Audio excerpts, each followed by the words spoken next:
Y'all ready to have fun? Ready to have fun? Yeah, Wonderful. This is going to be great and fun and interactive. So, our first Black Mama is Crystal Tennille Irby. She is the mother of 4. I'm going to read her bio before we start the music. Mother of 4, 3 boys and 1 girl, identifies as a Black mother creative, an artist who creates work across multiple art disciplines that centers on Black women in mothering. She is a Poetry Slam Grand Slam champion, published author, and actress. Crystal is a 2017 Watering Hole Poetry Fellow and the co-founder and director of Writers Well Youth Fellowship Retreat, which is a retreat for Black girls ages 14 through 19 focused on writing and performance. Her 2017 TED Talk entitled Bible Belt Black, a biomythography focused on Black Southern motherhood. Crystal's recent theater credits include The Missus and the Mistress and untitled reconstruction play, which she directed and co-produced. Crystal was a member of the international poetry collective Colors of the Diaspora, which was comprised of female artists from the U.S. and South Africa. She traveled to South Africa and performed in the premiere of the original multilingual theater piece, Colors of the Diaspora, at the Grahamstown National Arts Festival. Crystal was a contributing writer for Harriet. Her work has also been published in anthologies, including Hub for the Holidays and His Rib, poetry, stories, and essays by her. Beyond poetry and spoken word, Crystal works with Speaking Down Barriers and facilitates a monthly workshop entitled Healing Us for Black people to discuss the process of healing from race and gender trauma. She is a member of the board of Hub City Writers Project, a nonprofit press, which publishes well-crafted, high-quality work for new and established authors, with an emphasis on Southern experience. Crystal obtained her bachelor's degree in media production from Florida State University. Without further ado, please welcome our first Black Mama, Crystal Tennille Irby. DJ, drop the beat. Hey, huh? Yeah, hey, get it.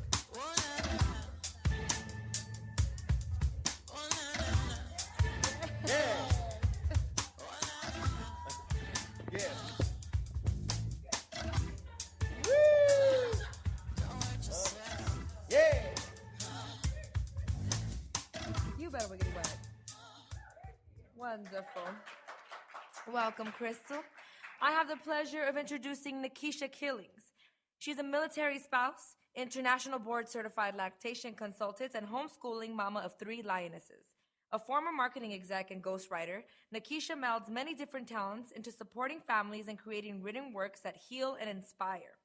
Nekisha fell into her passion for supporting mothers and babies through her own breastfeeding challenges with her first baby. She quickly came to realize how having informed, caring support throughout one journey can make all the difference between reaching breastfeeding goals and never coming close. While pursuing her Master of Public Health degree, she completed research projects in areas such as the global environmental impacts of not breastfeeding and how ethno-theories impact mothers' breastfeeding decisions across cultures.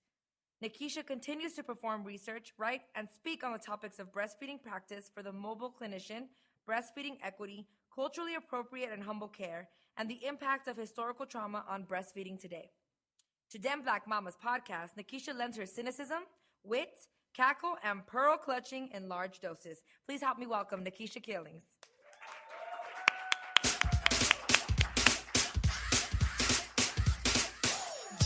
Hey, hey.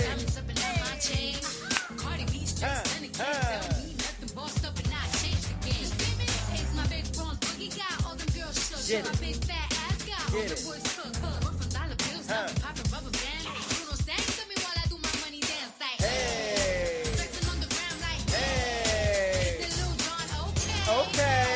Okay, yeah. And now, our last Black Mama, Thea Monyee, mother of 3 girls, is an accomplished spoken word artist, speaker, and writer with credits that include appearances on HBO's Def Poetry, BET, and TV One's Verses and Flows. Performances at the legendary Ford Amphitheater and House of Blues in Los Angeles, countless college tours, and commissions to write poetry for the NAACP and other national organizations. In 2017, Monyee added TEDx speaker to her list of accomplishments with her TED Talk entitled The Language of Our Ancestors. In addition to blazing stages from theater to film and television, Monyee is a licensed marriage and family therapist at Cal State LA, a regular contributor to For Harriet and Black Girl and online publications. Currently, Monyee is a contributor to SayWordLA.org and a board member, and a board member of Manhood Camp for At-Risk Males. She is the author of Murmurs of a Mad Woman, an unconventional memoir, and a science fiction writer with Destel, Godric, and Bure. Monyee travels the country for speaking engagements ranging in topics such as mental health, social activism, intersectionality, and creative writing. Without further ado, please welcome the original Killmonger, Thea Monyee. I got royalty inside my DNA. Cocaine quarter piece, got war and peace inside my DNA. I got power, poison, pain, and joy inside my DNA. I got hustle, though, ambition, flow inside my DNA. I was born like this and sworn like this, immaculate conception. I transform like this, perform like this, wish out you a new weapon. I don't contemplate, I meditate, then off your fucking head. This that put the kids to bed. This that I got realness. I just kill shit cause it's in my DNA. What's up, Cal State LA? We are super excited. This is we want to welcome you to the first live podcast recording of Damn Black Mamas. This is our first stop on our Cali Takeover tour. We're headed to the Bay Monday, and then we'll be back at Cal State Poly Pomona on next Thursday. So, of course, Cal State LA, we have to come rep, yeah. You know how like when you have on makeup and you start sweating, you need to like put your face back and fan like this. I don't know if this is a real so thing. It'll like dry into your. So thank you guys for coming. If you use social media, follow us on Twitter, Instagram, and Facebook at Them Black Mamas. Yes. Okay? And you can take pictures and post them and everything. It's not going to throw us off. It's really not. And this is a lot of people for us. Usually it's only 3 people. So we're like. It's just us 3. Or like one of us in At each like of our 6:30 in the morning. Yeah, on a But Friday. we still have tea when we do that. So we're excited. This is a lot very of people similar. for us. We're just gonna act like we're at home. We're excited. Oh, it's really just excited. gonna go Okay, so I got to look at the show outline here. I know. I thought I knew it, but I don't. Wait, But I have it right here on my phone. This is what happens when you're the first stop. And this is actually the wrong The outfit? This is the wrong Oh, you outline. like the outfit? Hold on. we wore the outfits we wore to see Black Panther. Yes. Wakanda forever. So Chris was like, we should wear the same outfits, and I was like, oh, I already posted in that. But I didn't post in mine. Saw me. But you didn't tell nobody that that's what we was going to do. Never. Yeah, I didn't post in mine. Nekisha didn't have on the same outfit. You weren't supposed to tell them that. Oh, I was just gonna act like this is what I wore. my bad. So I'm the only one that followed. It's a little chillier tonight my than it bad. was that night. My bad. See, know. they feel I me. didn't know. Wakanda forever. Yeah, There you go. Wakanda Forever. There you go. So speaking of Wakanda Forever, Yes. has everybody here seen Black Panther? Oh, you haven't seen it? Well, you gonna know everything when you go. Spoiler alert. Yeah. Oh God, it's so bad. It's so Happening. Listen, Honey. you know I love you, Night. Bye. And this is We're gonna particularly talk hard to about keep today. hold to the vest. I mean, Okay. there's so much to talk So about. the first thing, our show, we always go, down our show outline so people can know what's coming. So we're going to talk about Black Panther, since we only have one of 1,300 people here. 13 million. It's like so many people here. Oh my God, I'm like so overwhelmed. But we're going to talk about Black Panther first, our first thoughts on Black Panther. And then we're going to open questions up to the audience. Now we're going to have to limit questions. We know there are a lot of people here, but we're going to have to limit questions because we don't have as much time as we usually have. All right? So if we don't get to you, write us on our social media. Send us a message. You know where to find us. And we can, answer your questions on the podcast. And then we're going to end with Black Mama Say. So anybody here listen to the podcast? They've heard the Black Mama. Who's listened to the podcast? Right. Okay, yeah. So you already know how the Black Mama say go. Yeah, so we're going to end with that. The Black Mama say is where we use a saying that all Black mamas say, and then we put our spin on it. Yeah, we kind of do a riff on it. So, first thoughts on Black Panther. Who wants to go first? Not me. Nekisha? Not I. Marcia? Not I. Well, I can't go first because I'm facilitating the question. So What? it's That's not between true. y'all two. That's not true. That's It's not a between thing. y'all two. Usually when whoever starts the segment. That's goes not first. true. That is not true. It can happen. That is not. Nekisha never goes first with What? what Black Mama say. False. That is not true. 2 against 1.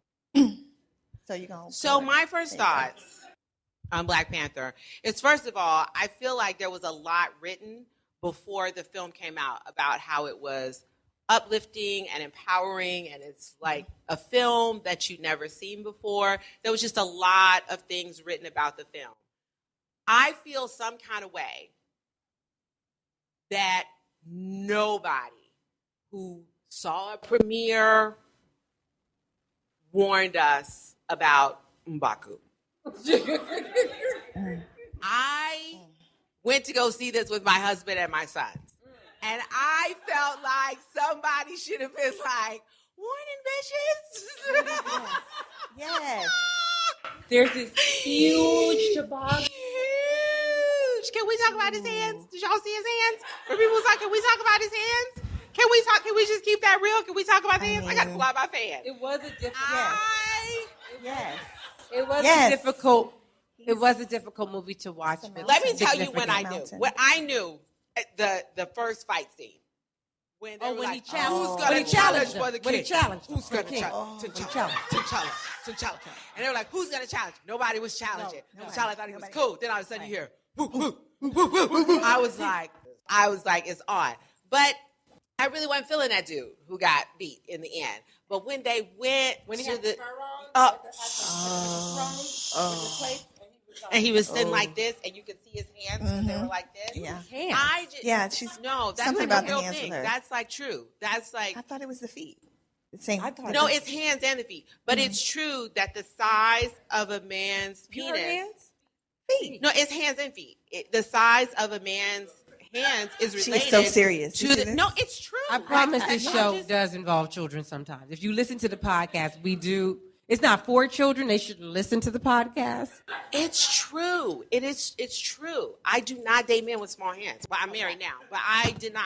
If a guy had a let me get back on it because we don't have a lot of time tonight. Okay. So reel it in. I just felt like somebody should have wrote about that. Do you know what I'm saying? And there was just no warning for that, and I was just really not prepared for that. So that's my first thoughts on that. My first thoughts. My second thoughts on it were the women, of course, were absolutely I mean, amazing. The women were amazing. What I left with, what it represented for me, was the tension between Africans and Black Americans. And I was not expecting that. I was not expecting for that to be a theme of the film. And so I left wrestling with that. And I feel like the film did a great job of erasing the binary between villain and hero, because no character was all of one of those. So that's where. But when he had snatched her up by her neck, though, and burned that garden, I was like, I mean, that was rough for me. Yeah, it was. It was, but I can't lie. Like, that was rough for me too. But for me, I was able to see that as the rage that a lot of Black Americans have, and how that rage can become toxic, and makes you short-sighted. That was a very short-sighted move to make. Yeah, I think, but he killed it. It was long-sighted. He didn't want there to be no more kings. Original Killmonger, right here. Yeah. Well, he didn't want there to be no more kings. We do have the same. We did. Okay. Can I say this right quick? Sure. I had this first. That was the other thing that I felt. My hairdresser really did do his hair for the movie. Yeah, she did. Hers really did. Legit. But that was the other thing that I left with, was I felt like, why we need a king? Like, when his daddy died, I was like, why Angela just can be the queen? Like, why we need a king? So that kind of bothered me, and also that she has not aged. And even like when she squinted up her face, she didn't have no lines in her forehead, and she don't get Botox because she don't look like a cat. So that's like really legit. Yeah, no, that's just her. Don't That's crack. that black, and Don't that's crack. that black don't crack with money. When you can get the good extra. product. You get the good, facial. You know, we be at everything. home trying to figure out how to make the organic version. Yeah. Because the organic version in the store is really expensive. Yeah. So we mixing like the honey. So those were my first Lemon. thoughts with it. Those are good thoughts. Nikisha, What- Thea? Nekisha, what were your thoughts? I feel like we may come back to that African versus Black tension. American tension part. Yeah. That was. Of course, I had the same first impression that most people had. It was just amazingly beautiful, so well done. One of the most beautiful movies I've ever seen, actually. And being not quite a Marvel head, it was able to pull me into the story and update me on the background. And I knew enough to stay in tune and understand what was going on. So I appreciated that. Well written, well directed. I love the fierceness of the women. That was the part that just captured me. I mean, I felt like, I felt like they probably, it would have been really interesting to see if they had not needed a king and gone in that, but they had to further that storyline. I get Why that. couldn't they just make him a prince? He would have still had to be the fighter. Yeah. But they Struggle. did make some other deliberate choices, lots of deliberate choices to empower women in the film, right? Yeah. So besides the Dora Milaje, also when he went to find Claw. Claw. Yeah, Who's he went to Claw? find him. The white guy who did the, Stole the vibranium. arms dealer. Oh, Who okay. ended up He went getting to done find in. him. That's how I know people. Like, you got to say, like, the white dude. No, not that one, the bad one. Yeah. That's how So I he know. took That guy. Okoye and Nakia only. He didn't take old boy who wanted to go, the rhino herder. Right. Kia. He only Lupita. Lupita. Oh, okay. Yeah. He only took them He two. only took Wait those a two. minute. And my new favorite GIF is when she takes off the wig and throws it in the face. I think that's Baby. in this you, Chaz. That's in that to you. Baby. There's already a GIF of it. And Yes. I've already used the GIF. That is powerful. That's powerful. That's how you use a wig. As a weapon. That's a weapon. Keep that in mind. My head Yeah, he rackets did me. only take them. He Yeah, did. He only did took them only take them. because Yeah. they That's were all the he needed. most That's all he fierce needed. warriors he could take, Yeah. and stealthy. Because Nakia was a spy, so There she were had no those male. skills. There were no male warriors. There were no. Male No, they were in the other tribe, but we don't want to talk about the hashtag black male felt moment when he sold folks out. Oh boy, remember the one from Get Out who was Yeah. supposed to be his He boy, did. and then he bring him one dead body, and all of a sudden you gonna throw away the whole kingdom? Yeah, but he killed his daddy. And then he came at his woman with a rhino. No, I agree. Black male fail. Did Black he not male come at his fail. woman with a rhino? He did. He killed his daddy though. Hashtag black male fail. And did that rhino not just yield to Stop. the black girl magic? And that was liquor- beautiful. That was I beautiful. feel Sorry like for the George spoiler. Bush went to war because what's the name Even went a- after his daddy, and this man was like, "We go to war because they killed my father. They killed my daddy." But do you have to chase down your woman with a rhino, though? Can we get back to the basics? That I is mean, question. like, That's the That- real question. You know what? That's what I Can was we just like. end this relationship without me being ran over by a large beast? And then try to sweet talk her at the end But of wait, it. then was like, but baby, it's me. Who is you? you? Who just got off the rhino No. trying to kill me? I just want to say, What's the hashtag? black male fell. Thank you. That's all I want. You know, in that moment, I was reminded how long he stayed in the house and Get Out, because that's real talk. Way too long. He over here talking out his feelings while they having the auction. Like, This brother's Let me tell you, I just want to say, he's still in the If sunken place. they selling his ass. She being a distraction. That's why I can't. let me You tell can't you, give me too many feelings right now. I just want to say, if he had gone to a black woman's house and her mama, Are we moving to Get Out right now? I'm just saying. I just want to make sure we're in the same movie. This is Well, just the brother we was are- in the sunken place twice, so it's all tied together. It's all Right, tied thank together. you. There you go. I just want to say, our podcast goes off on tangents a lot, but it's good, but this is important. If he would have gone to home with a black woman and her mama would have hypnotized me, he would have like, bitch, I gotta get out of here. We leaving tonight. Done. But because of that, he was like, oh, you know, Wait, your well, how mama about when the hypnotized brother me. like snapped, and the camera happened and the flash happened and the brother was like, get out. And then he's like, and he stayed after that? That's I what mean, I'm you see saying. the one brother in the So place in start that like flickering moment- and you stayed? Nah, So man. in that moment, That's why she should have took him out in Black Panther. So in that moment, I just remembered that how long he stayed in the house. I was like, okay, that makes sense. Like, he's the dude from Get Out. You don't get your way one time. And this is what you do. Sell out the whole damn country. What if women did that? We wouldn't have shit in this world. You understand? We get done wrong on a regular basis. If we had to get on a rhino. That's true. And more people down every time some shit went down, It's there true. wouldn't be nobody left. You Nobody. understand me? This is true. It's true. But It's you know, true. No lies. That's No why we don't lies. have the hashtag. Okay, Nekisha. Like that. We got off on okay, Yes, Nekisha, yes, your Sorry, turn. Nekisha. I think I'm that's sorry. all. That's Sorry, yeah, I mean, that's it. That's all I have of my first impressions. Her That first was it. impression. What else you got? First impression. Okay. Are you gonna go Inglewood? I've been in my feelings a lot, but we'll get back to the in the feelings part. Mm-hmm. I love a good artist, so I have to talk about Ryan Coogler. Yes. And I think that his artistry is absolutely amazing. And I think sometimes people are like, well, why didn't this happen? And it's like, you don't know what it's like to try to create some shit and put as much as you can into it and make it marketable and keep it in a certain time frame. And it's a lot of work. Yeah, we can put a lot of things in here, but you know what you should do? You should make your own goddamn movie. That's what you should do. You should get a crew and a $200 million budget. And because, I mean, we everybody doing it. So at the end of the day, I'm always thinking about the artist behind it who has to think of 50 million, 1,000 moving parts and just doing their best. And each movie and chance they get, they're going to do their best. But I just thought I do like Marvel movies. I haven't done the comics, but I watch all the movies.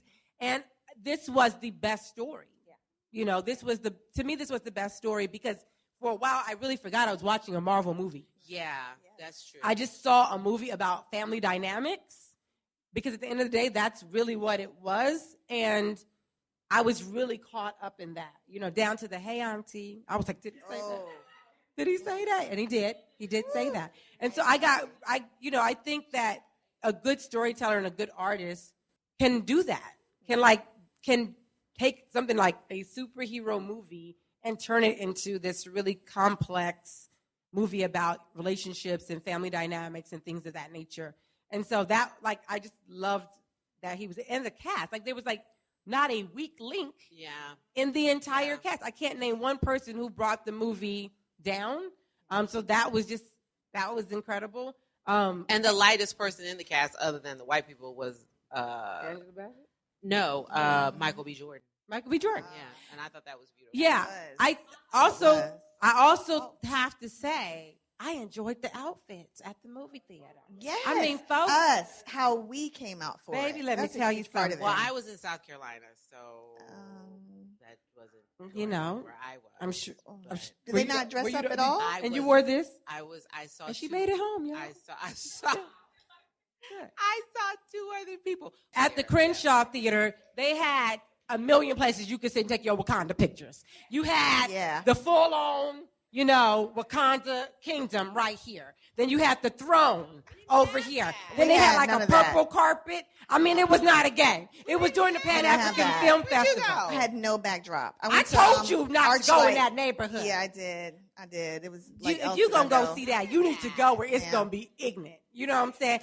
And then the Pan-African Film Festival was going on, so you can get your sage, some stones, some cloth, all while waiting for your movie to start.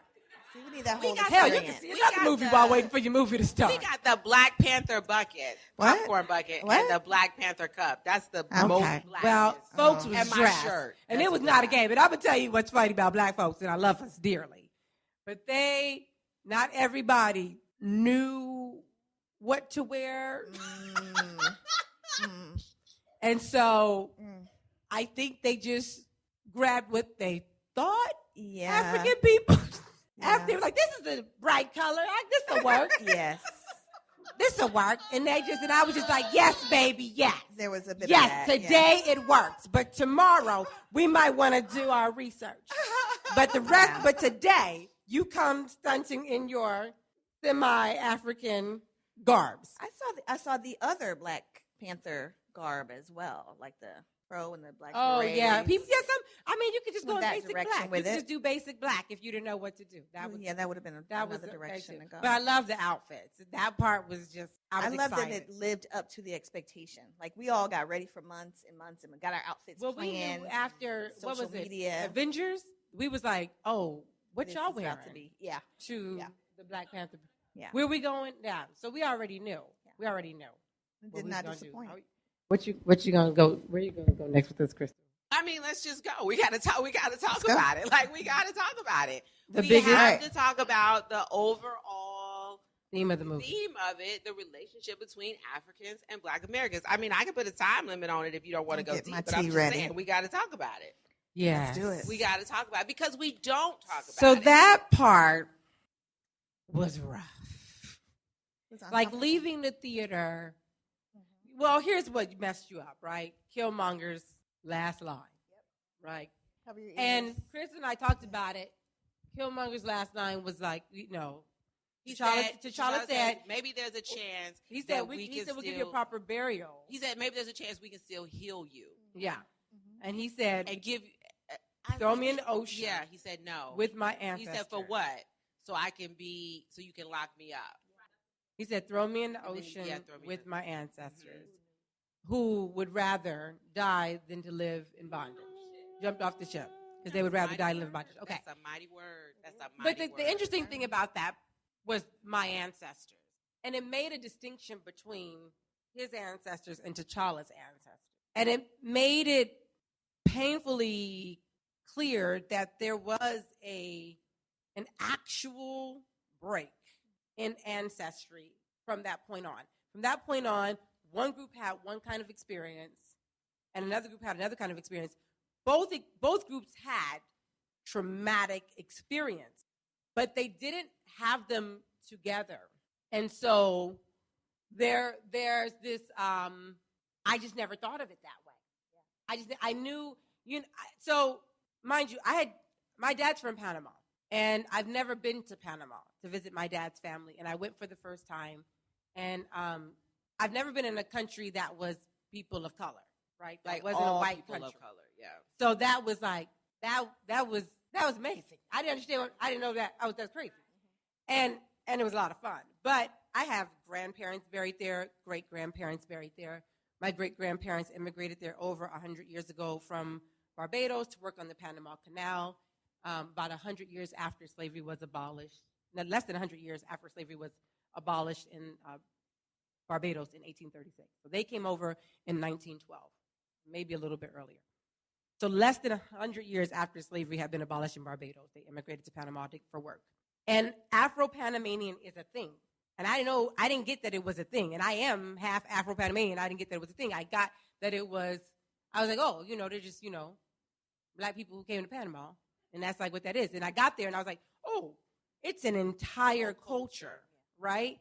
And then there's this everywhere because out of the 10.7 million slaves that were kidnapped, 95% were in Latin America or the Caribbean. So only 5% of us got here, right? So this African-American experience is really pretty isolated from the rest of the diaspora who have a more similar. Either the Caribbean has a kind of a similar, and then Latin America has a kind of similar thing going on. We're very isolated from that experience in the sense that none of them were talking about going back to Africa or Barbados in Panama. They were just like, what's up? Yeah. We're of African descent. We're from Barbados, and we are doing this right here in Panama. We good with it. There wasn't a longing in them that I find that we have here, And so for when he walked in and said, where was Wakanda? I don't think I ever asked that question. Until that moment, I think I had assumed that we all had missed each other and that we all were reaching for each other. And then it never occurred to me that that's not what happened, that there just was this break. And that break was like a lot more permanent than I thought. Jalini Cobb, who I stand for ever since he did the thread about Ta-Nehisi Coates and Cornel West. And you can think what you want to about that whole situation, but that thread is the shade it's in the running for the shade of the century, especially when he said Tavis Smiley, parenthesis, R.I.P. So from that moment on, I was like, you know how I feel about I Tavis stand Smiley. for that brother right there. And I used to be in love with Tavis, You were. but we broke You were. up. But I did. He wrote a great article about the tension, and of course, it comes from white supremacy and what white people did in Africa, which produced this tension. But I went to South Africa 2006. I think, and I was so excited because I'd never been out of the country, and I never talk about the trip.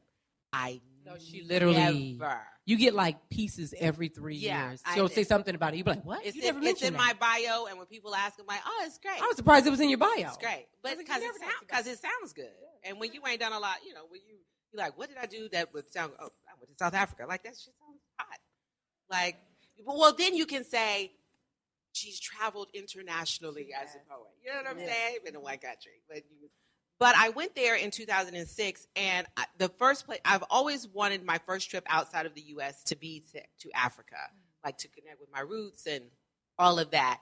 And my biggest question going was, do they miss us as much as we miss them? And the reason I never talk about that trip is because the answer is they do not. And that's hard. Like that was a hard thing to feel. It was hard to be in South Africa and feel all of your Americanness and to, like one night we went out to a bar and we were talking to some people and they were like, "Oh, you're American, so you're gonna get your dirt and take it back and say you've been to the motherland," like mocking us. And that's something that like we really wanted to do. And so I left there feeling like, no. And it's South Africa. That's not where most enslaved Africans came from.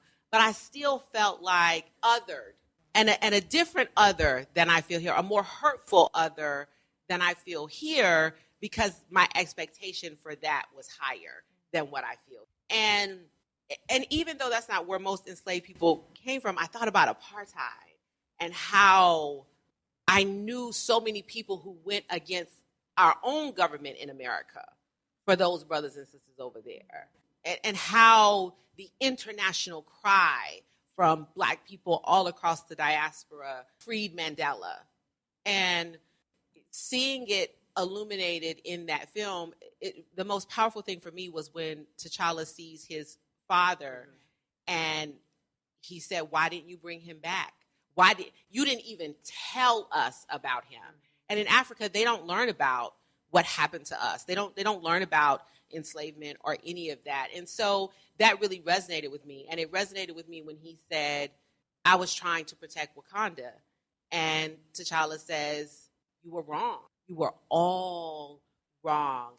And even after my trip to South Africa, I idolized Africa in a certain way. And I left that film saying, I am Black. I am Black. Well, and they don't learn. And in Africa, we don't learn about them either. Like we don't learn about. But I think that there is a desire. No, I get that, but I just want to clarify that part of the issue has been a lack of information on both ends. Okay. What I'm saying is that I think that like we know that we learn. I didn't learn about African colonization in school.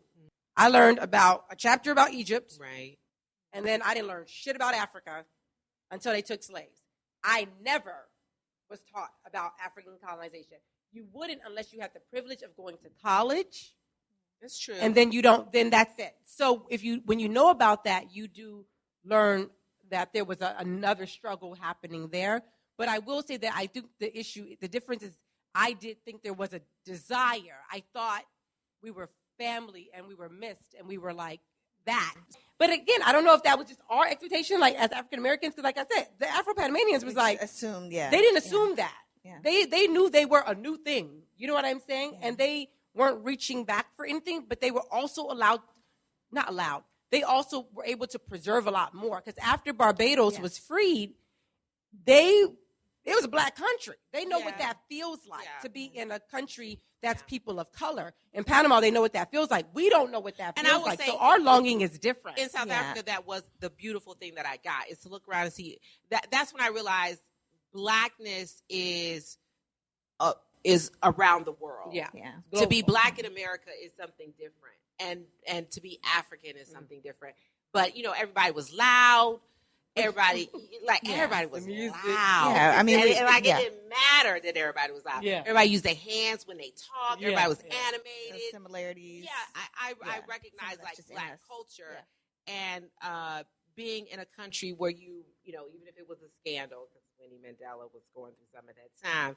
You still open, and the scandal is about the black leaders, you know. Yeah. So, and they changed the money. It wasn't white people on their money. They was like, y'all still got dead white men on your money? Yeah, we do. Had dead white men on our money. But we also don't have a country. So we don't. We just living here. So I think that's right. You like Thea's been in Panama, like she's like Afro Latino, and like she was black. And we just like black. Nekisha, I'm glad you got a country. Okay, Nekisha. Like we Nekisha American. If the Hunger Games go down, our children are in. I mean, they can go to Panama. We can't. You know, yeah. So, I think I'm just like, it's not hard. I wholly identify with what you with what you saw and experienced. I don't think I could articulate it for several days later. But what I felt from Killmonger was that he felt like he was wholly American and wholly Wakandan. He was able to live in that space of being both, right? Whereas nobody else in the film could identify with that space that he lived in. And I think that's a lonely place to be in the world, globally, right? To not have that tie to your home, to realize that your homeland has not been reaching back, searching for you, calling for you, as much as you are hungering for them. There's some abandonment there, right? Yeah, when his father came back and said, I should have took you, when he said no tears. That damn Sterling K. Brown. That's my boo. He will get you every time. Listen, I think he is the male Viola Davis. I didn't even know he could be a thug. No, he didn't have any snot. He didn't have any snot. No, he's just Viola Davis has snot every time. She can pull it up. We would not limit her to her. We would not limit her to her snot. I'm not limiting, but I'm saying she has the snot cry. That will get you an Oscar nomination right off the bat. I'm just saying he doesn't do that. But go ahead. Okay. But real quick, I want to say something to what you said real fast. So for 30 some odd years, I'm not telling you, I did not deal with the Afro Panamanian part. The baby of but let me say, because I didn't feel there was. Just hold up. You know what? She is 36 in a size 6. Me and Nekisha didn't say at the beginning, but we are only taking frontal pictures. There will be no side pictures with us. No profile. No You know what I'm saying? But so if she is 36 in a size 6, bitch, I'm gonna need you to say that. Go ahead. And son had what I was going put that to in say, your bio. What I was going to say is, I realized that a big part of me my fellow American. Listen. Thank you. What I realized was me not going Latinx. sooner to visit Panama was I remember being a kid and we were doing like a family project thing and I had a classmate and they were asking stuff and I had put stuff about where my family was from. And then I said my dad was from Panama and she was like, "Oh, but you're black." And I was like, yeah, my dad's from Panama and you know my mom's from Maryland. And she's like, "But you're black." And like the way she said it was like as though I was trying to. She's black, but she said it as though I was trying to not be black. Be white. Like I was trying to use it as a way to. And granted, you know, in that time, people were big on saying they was mixed with the Indian. I mean, it was just a big thing. That was when the toothbrush and the edges. You know, there was a lot of shit going on. That's back. And That's back everybody right was mixed with some shit. I mean, even folks when she was like, "Really, bitch."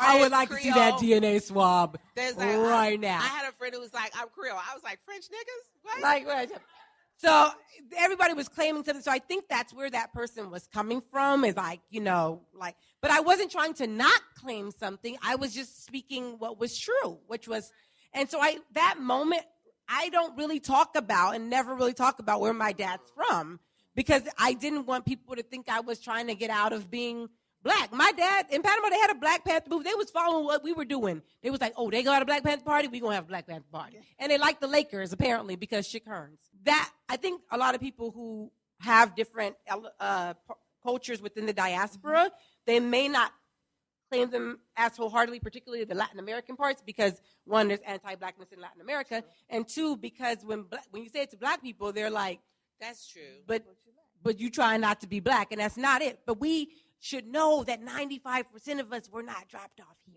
Yeah. So we got to be really open to all the expressions of blackness in the diaspora. That's a word. Questions? That's a word.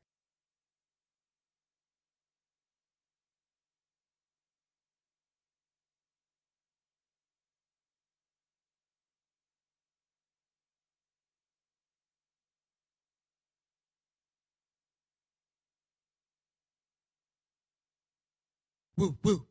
Wait, can you give me? Woo. Can you give me an example? Is it like them saying girlfriend? You know what I mean? Like trying to like speak a certain way. And what color is this person? Woo. Woo, woo. They could be any color, but they're basically approaching us about a black stereotype. You're not gonna do any of that. No. You know, I what lately I'm my saying. strategy has been like, why? Mm. I want to know why you want to do that. I'm beginning to, well, no, not well. It's a mixed bag, but there are sometimes I realize there are people are looking for something we have, and they don't know how to seek it, or they just don't seek it on their own. And so I'm encouraging them to do that. So why? Let's dig deep into why you want.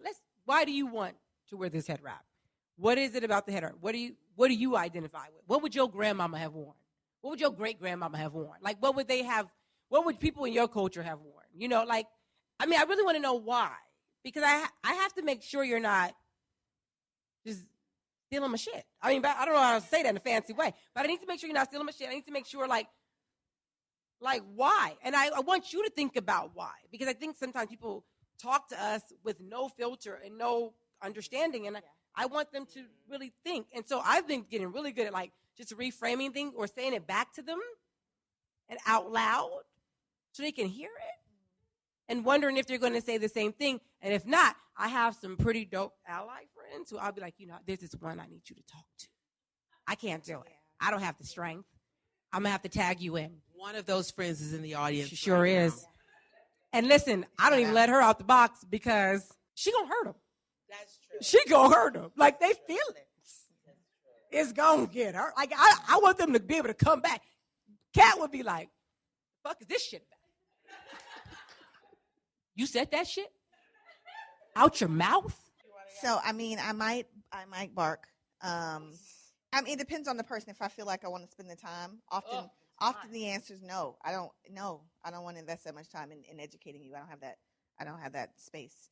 But if I do, if I'm being kind and generous, or that person matters. And Nekisha homeschool, so she comes across. I do. Some folks. I come across a lot of folks that we could not interact with. Yeah. So I would have a conversation with them about appropriation. Do you know what that is? Do you know what that means? And how would it feel to you if something like that, you know, if I did insert example that's, you know, similar culturally for them, and try and lead them a little bit in the conversation. Now I think I would take Thea's approach if I really were feeling patient. But I don't feel like that unless you really care about that person and want them to remain in your life, which I think was part of your question. Then you know, do what you feel like doing though. Some of that heavy lifting. There's Google.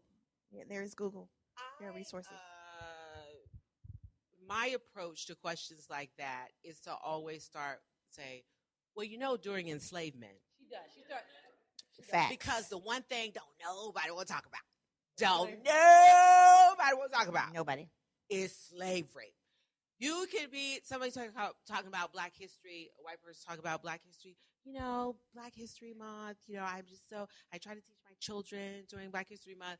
And I'm like, well, you know, during slavery, they didn't have Black History Month. What they did have was a lot of whippings and renaming people during enslavement. And those people looked like you. Do you talk to your kids about that? And I do that because, number one, because I no longer have the energy. I got 4 kids and a husband, and I live in South Carolina.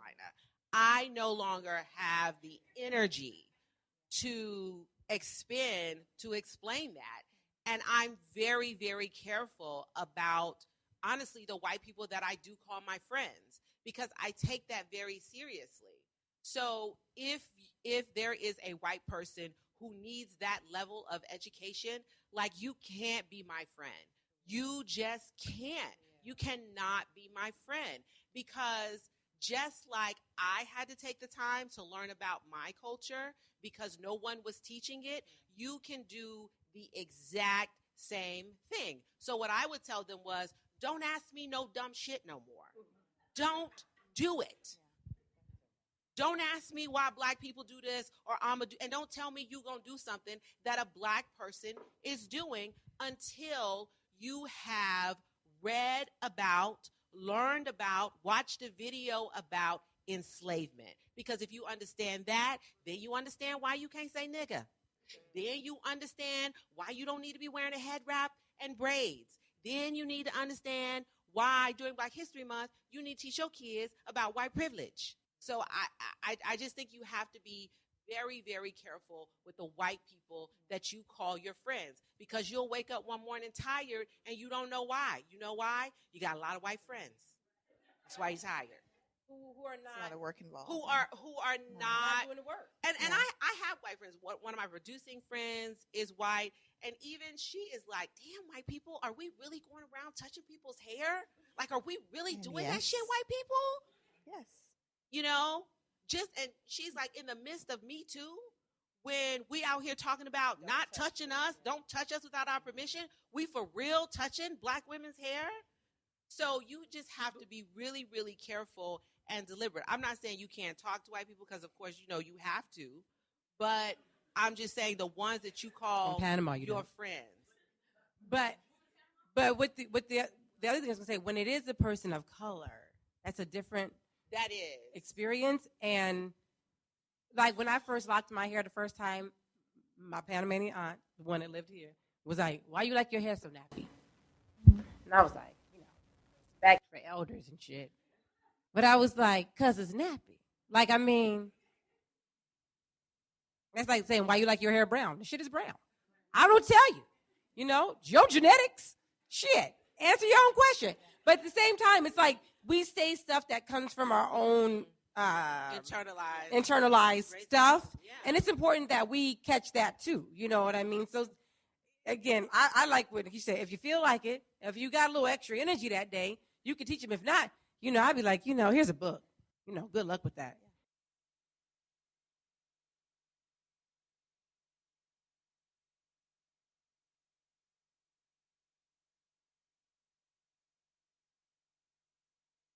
Have really good Black female friends, Black women friends, Black women friends. I thought she was gonna say sex too. Oh, really good. Yeah, I did. I thought she was gonna say sex.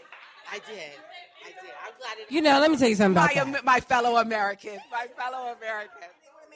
Let me tell you something about that. Have really good sex. Yeah. That comes with some classifiers. It's really good sex, so fuck you up. It'll mess like. You got to have your mind right. You know, so they say you gotta be ready for your blessings. You know, if you're not grounded in something, rooted in something, get you some stones. Good dick will have you on the streets. Yeah. You know what I'm saying? Good sex will have you on the corners, man. It'll mess you up. You could be like on the right path. Yeah. And now you're not. Like you're just out there and they're like, what happened? She was gonna be somebody. She was gonna be. It'll mess you up. It'll have you apply to schools out of state. It'll have you buying airline tickets, baby. It will. I just feel like you need to be grounded and rooted. It'll land. You need to have friends that when you about to press purchase are like, bitch, don't do it. We eating ramen, bitch. Don't buy that ticket. You need that friend. That's why the friends come before the good sex. They can't give you good sex in that situation, but they can help you when you're about to buy plane tickets to go get that good sex. So I say, you know, and this is throughout your life. Relationships, God bless them. God bless a good relationship. It's a great thing. But they come and go. They're just not always permanent. Not even good ones are permanent. And things happen, but there's something about friendships that just, I have friendships that are, my oldest friendship right now is 32 years. We met in kindergarten. So I really value, and I know for a fact that I would not be this human being without those people and those women. And we, you know, it's those kind of friendships that you stop even saying we're friends, we're family, we're sisters. And you mean it, like in a real way. And it's been in different circumstances, right? Because sometimes you close in college, or you close in high school, and ain't not close no more. Well, we went through kindergarten all the way through middle school, high school, college. So those are sisters. You know what I'm saying? Friendships that are like over 10 years, you know, And those are valuable, and please don't just throw them away. Like any long-term relationship, people grow and change. Sometimes it gets wider and sometimes it comes back. But hold space for each other. Hold space and patience for each other. You do it for somebody else. You do it for that good sex. You hold way too much space for that shit.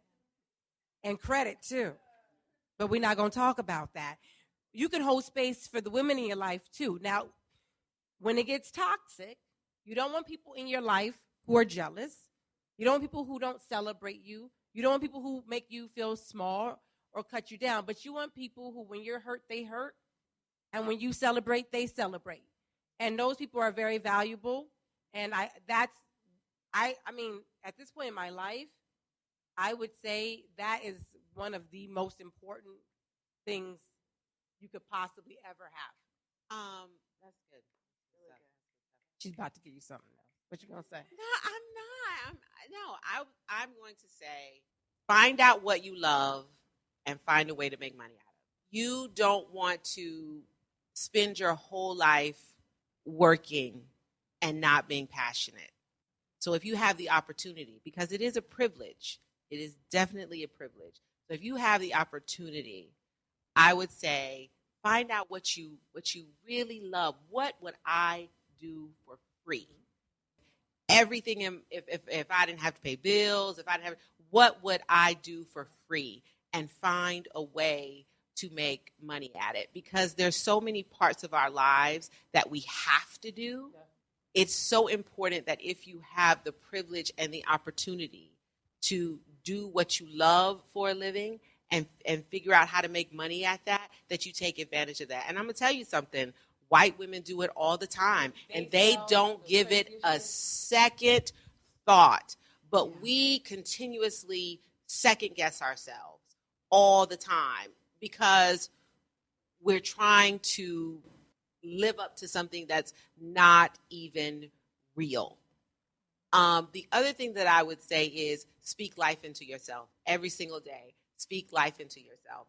So I think my two are actually very, very, very related to the two that you mentioned. The first one, I was going to say, don't run after or pursue a career as much as pursuing some way to be in service to the world, to the community, to the spaces around you, to the people around you. In that thing, I think your passion can align with the way to be of service. Even if your passion is to write that in a way that will heal or help. Sing in a way that will set somebody free. Do that thing in a way that is of service to those who are around you. And I think that will be fulfilling in a way that's lifelong, much more than just pursuing a job, right? And then the other part that's very similar as well was going to be self-care. It's not too soon to take moments for yourself, to pour back into yourself, to pull away from the noise around you and make sure you are pampering yourself. Because if you are in service, if you're taking care of the world around you, you also need to be poured back into. And you are in charge of that, not anybody else. The last thing I would say is travel. Oh, yeah. Make it a goal to go. One year you go 1,000 miles from where you were born. The next year you go 2,000 miles. You go 3,000 miles. Don't wait to get a partner to go travel. It's cheaper when you go by yourself. Yeah, or go with your friends, or go with your friends or go alone. I know a woman who travels alone a lot, and she Travel actually Noir is a great website. and she writes about it. So I would say travel, get outside of your birthplace.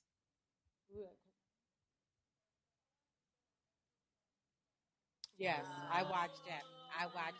Does anybody want some more tea?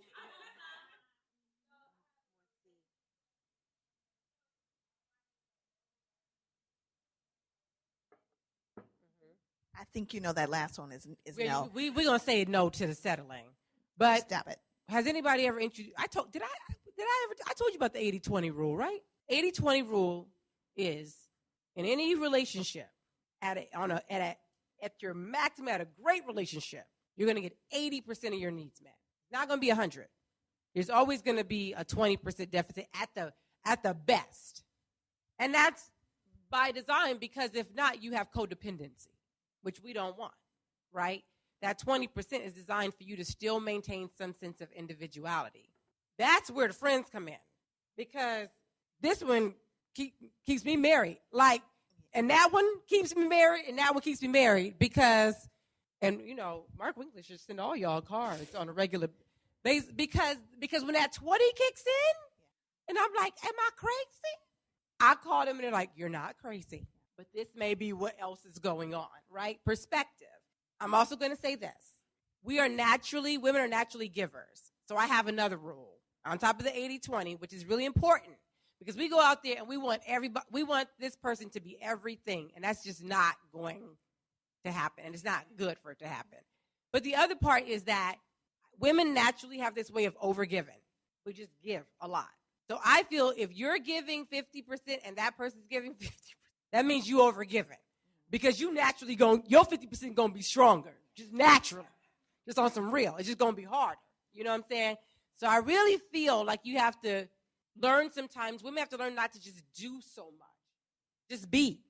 Just exist. Your existence is really an amazing thing and shifts spaces without you doing anything. I think my worst relationships are where I did a lot. I probably do the least in this marriage. I was going to say, she's been with me through them. Let me tell you. He ain't barely seen me this week. I've been cutting up. Women are nurtured to be judged by what we do and what we give. You never hear a successful man being asked, will your children be your greatest accomplishment? What do you think about love? You're not married. You don't have any kids yet. But a successful woman who is single will be asked those questions. What else is she giving besides giving to herself through her success? If she has children, how do you balance it all? What are you doing for other people? What are you in relation to other people? So we are nurtured that way. And I really think before you try to figure out what you want in another person, you have to figure out how to be, like she said, in yourself. Just be in yourself. Go to the movies by yourself. Go out to eat by yourself. Lay in the bed naked by yourself. Do some other things by yourself. We don't have to talk about that, but I'm just saying. Don't cook. I'm seriously like you want somebody that just enjoys being around you. And Yeah. recognizes that is a privilege and a gift. Like that. Then later, if you want to cook them some chicken, okay. I feel like you don't. I feel like you shouldn't cook chicken until you like in it for real. Let me tell you. You know what? Grease That's pop when it's real. The day I fried chicken real. for my Everybody husband. get popped by grease when you fry chicken. The day I fried chicken for my husband, I said, "You know, this is a wrap, right? Like this is a point of no return." Yeah. Over this, I don't just be frying chicken. You know what I'm saying? But I think people have to experience you without you doing anything. And then, so in aspects of Afro spiritualism, they believe that women are born with their spiritual power, and men are gaining it throughout their lifetime. And so they literally just exist in that spiritual power, and they can do things that can get in the way of it, right? But they don't have to do anything to have it. They're born with it because they're born with it. So that's the key, is not getting in the way of your own power. And once you can do that, then you can stand there, and whoever's going to approach you in that power gotta be a bad one. You know what I'm saying? If you approach me, I ain't washing nothing, cleaning nothing, cook nothing, and you just know that being around me makes your life better, this is amazing. You should stay. That's how that is. I have nothing to add to that. And let all of your first be first that you gave to yourself. And all of the things that you want somebody else to do for yourself. I'm a firm believer. The first person that's just, I'm a little bit raw. The first person that should touch your pussy should be you. So you can know how it feels. You know what I'm saying? So you can know what you like. Send flowers to yourself. If you believe that all of those, I don't believe you would ask, can you find all of those things in someone else, if you firmly believe that you could find them within yourself. But I'm going to tell you something else. They can be all those things, but they may not be all those things every single day. Mm-hmm. And that's the wild card. And that's why you don't promise nobody forever. No, I tell my husband. What you say is, you know what? What you say is, we're going to take this day by day. Yeah. Today I want to divorce your ass. Tomorrow I may not. So I'll stick around till about 8 o'clock tomorrow morning and see how this shit work out. So I have a slightly different philosophy on marriage than that. Because we in this thing. He can't go nowhere. I can't go nowhere. We in this thing. That's how we at. That's how we look at it. But then that's Ain't when no like out. the War of Roses ending happened. Ain't You no see that out. movie? We going to be War of That'll be Roses. me and my husband. But we going to be married That would until be the me and my end. husband. But I also don't believe in soulmates, because if there's one person for everybody in the universe, then if one person get it wrong, and we know some folks that got it wrong, True. they done threw everybody else off. You know what I'm saying? So, I mean, I just feel like you just, Only Crystal. no, for real though. They done threw everybody else. They done threw everybody else off.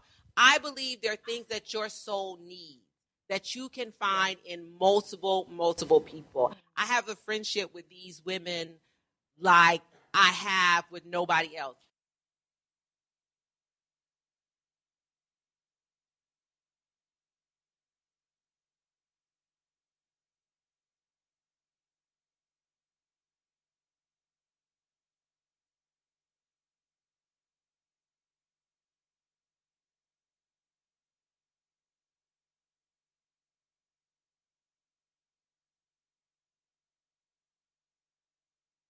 I don't have no answers for you, because I'm really not around white people like that. Like for real, I'm not. And it's like a privilege, because I really do. But what your question basically think is like, black people, we got some building to do, because this is his tiger and she need a black place to go to work. That's the other black people. I don't have no answers for that. Nekisha is around a ton of white people, like, and she like a lot of days she's like, y'all. It is exhausting. I know exactly what you mean, and it is exhausting and draining and all those things until you just don't give a fuck. That's real talk, right? So you heard the bio. I came from corporate, so I was only little black face on the floor in the building, in the department, all that stuff.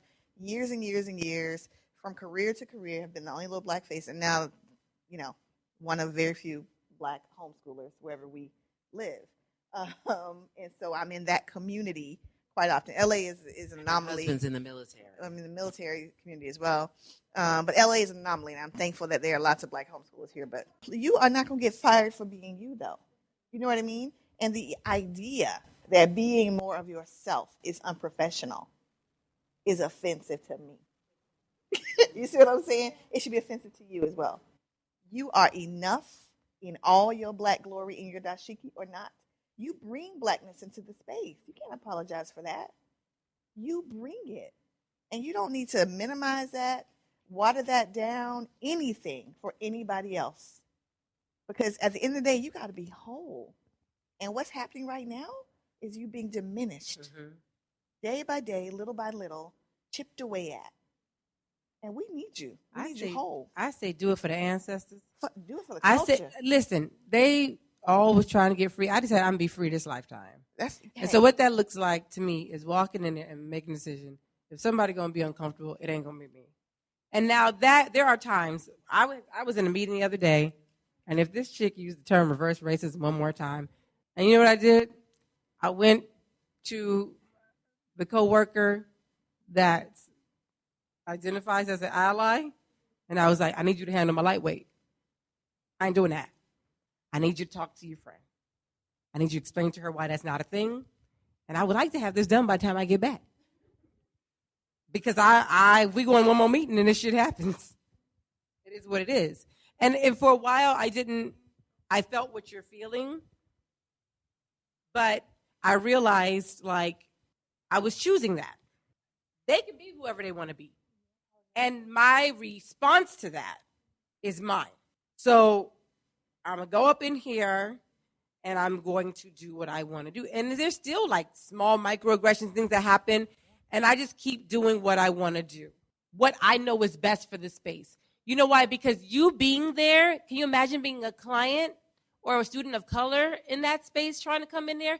And they probably see you, and they're like, you know that's what happened to me. Y'all know where I work. And so folks now be behind the counter like, can I get that one? Can I get, right? And of all colors, because there's something interesting about being a black woman is all colors will come to you. All colors. They already know. If they let you in the door, oh, I want you, you know? So you're not there for them. You being in the space signals something to the other people of color coming in the space who need to see and hear that voice. Even over the phone, we can feel it. We know. You shrinking that is also minimizing the opportunity for somebody else to identify with you and come in. Now, you don't have to be taxed by that, though. And if you do feel taxed, can you take sick days? You got some benefits? Or find a way to make it work for you. Close your door. Don't answer questions you don't want to answer. And when people ask you stupid shit, you say, can you say that out loud? Again, can you repeat that? This is what that sounds. This is what I heard you say. And sometimes I repeat people's stupidity back to them. Like, do you realize that you just asked me that?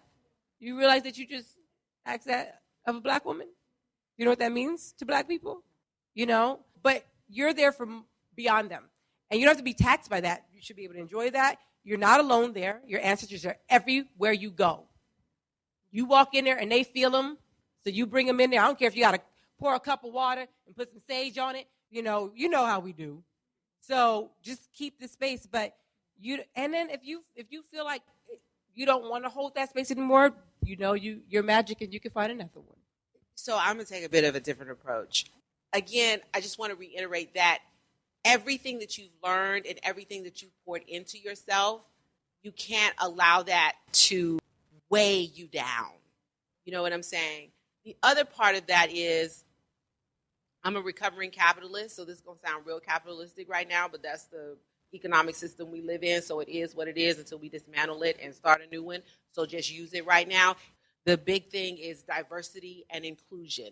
So find a way to use your blackness, leverage your blackness to your benefit.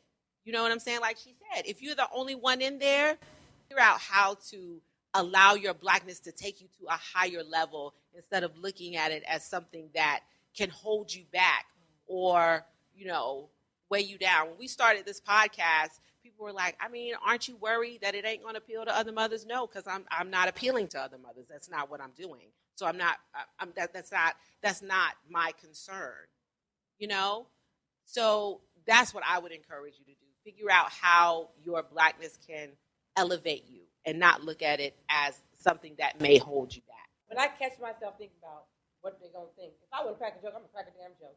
I'm going to laugh by my damn self if I think that shit is funny. You know what I'm saying? I'm like, do you think it was funny when Mbaka barked at that white man? That shit was hilarious.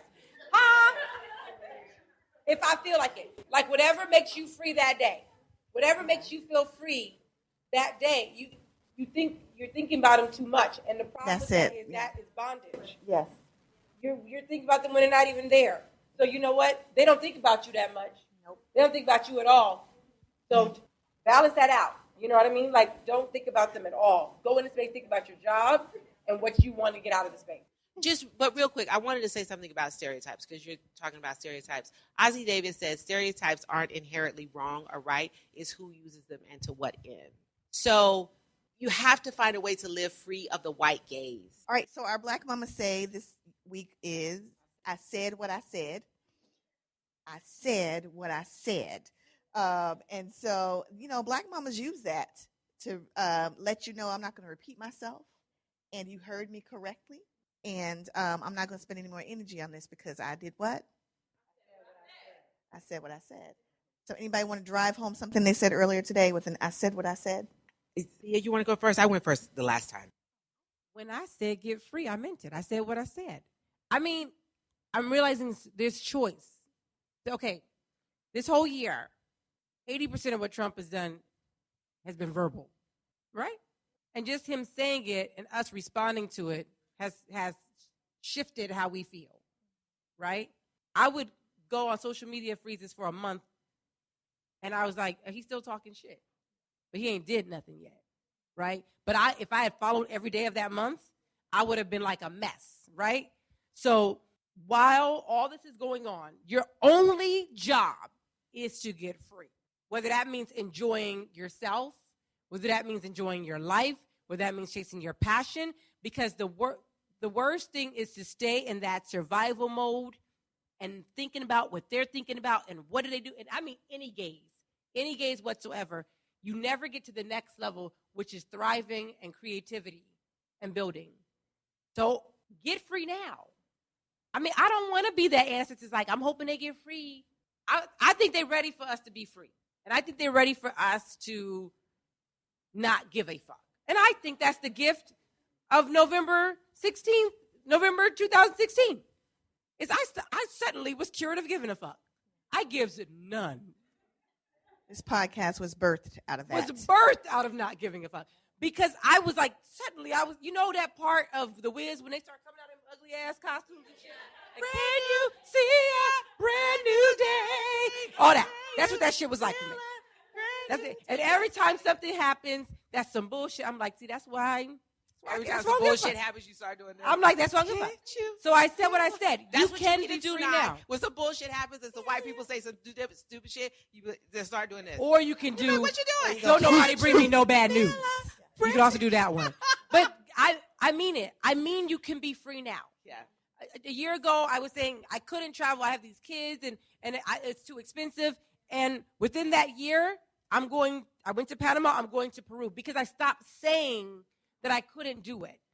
I decided I want to do it now. I don't want to wait till they graduate college. I want to be able to take them and enjoy it myself and then take them back. Whatever you want to do it now. Enjoy it and be free now. I said what I said.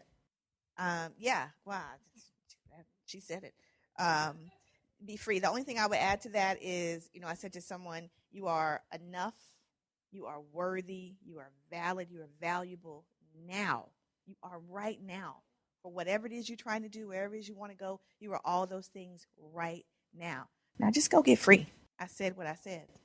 Maya said what I said does not come from tonight, but it comes from 2 episodes ago that I think is some words that have set a lot of people free.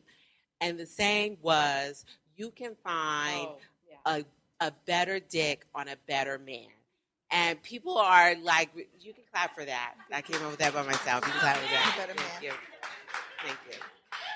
So that is I said what I said. Somebody clapped a long time.